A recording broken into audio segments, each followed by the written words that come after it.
We're all told to follow a certain path in life, right? But what if that path, the one that we all think of as normal, is actually a system? A system that's designed to keep us trapped. In this explainer, we're going to dig into a really provocative idea that the Matrix isn't just some movie we all love, but it's a metaphor for the reality we're all living in. The source material we're looking at today, it doesn't ease you in. Nope, it just starts right here with this blunt, powerful statement. It takes one of the most famous lines from a movie and just turns it right back on us. And the message is crystal clear. This isn't about some fantasy story. This is about to get very, very personal. And there it is. That's the central claim. This system, this so-called matrix, it isn't a digital simulation running on a computer somewhere. The whole argument here is that it's the very architecture of our modern world. It's built from the routines, the expectations of our day-to-day lives. It's a huge idea, so let's see how they build the case. Okay, so the argument kicks off by deconstructing the things we consider perfectly normal. The path to a so-called good life.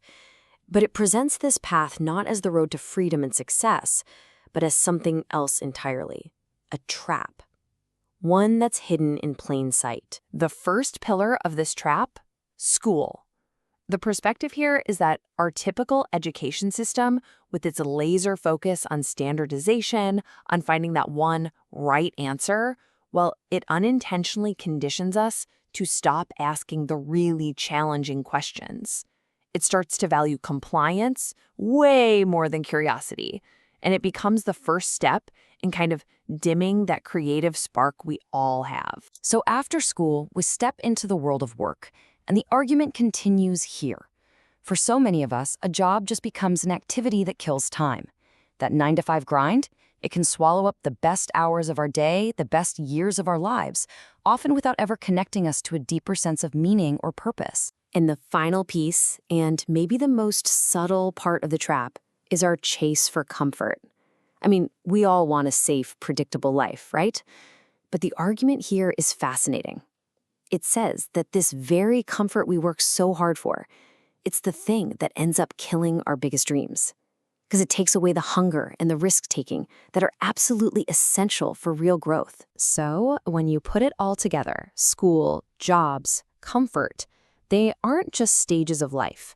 According to this thinking, they are the bars of a cage that we've been taught to see as a home. The normal life that we're all pushed towards, well, that's the trap itself. All right, so now that the pieces of this trap are all laid out, the argument gives it a name. And it brings us right back to that startling idea from the beginning, but it redefines it. This isn't science fiction. It's the life we all recognize. So here it is, the formal definition of the matrix we're working with. And it's not about robots or computer code. It's a powerful metaphor, a way of describing a societal system that's so big, so all-encompassing, it just feels completely normal. It's a structure that quietly nudges us toward compliance over creativity, toward filling time instead of finding purpose, and choosing safety over our boldest dreams. So if this system actually exists, how does it keep control? Well, it's not through force. It's through something much more subtle, a kind of social programming. It's a simple, repeating loop of behaviors that keeps us all plugged in and, frankly, distracted. And this is what that daily program looks like. Obey the rules, consume the products, scroll through the distractions, work the job. And then what? You repeat. The argument is that this hypnotic rhythm just keeps our minds busy and keeps our deeper questions from ever being asked.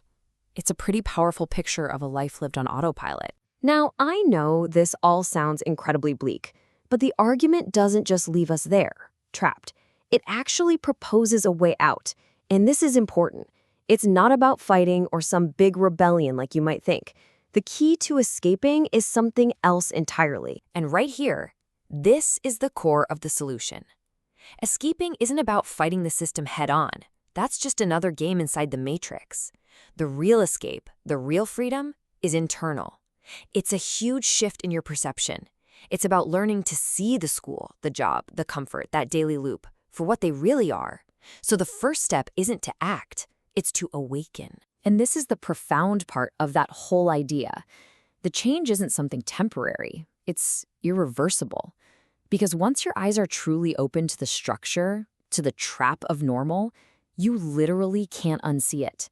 Your perspective on your own life, on your choices, on your daily habits, it is permanently and powerfully changed forever. And so the source material does something interesting. It turns the final step over to you. It's laid out the problem, it's defined the system, and it's offered the key to escape, just seeing it. So the only question that's left is the one right here on the screen. Now that you can see it, what comes next?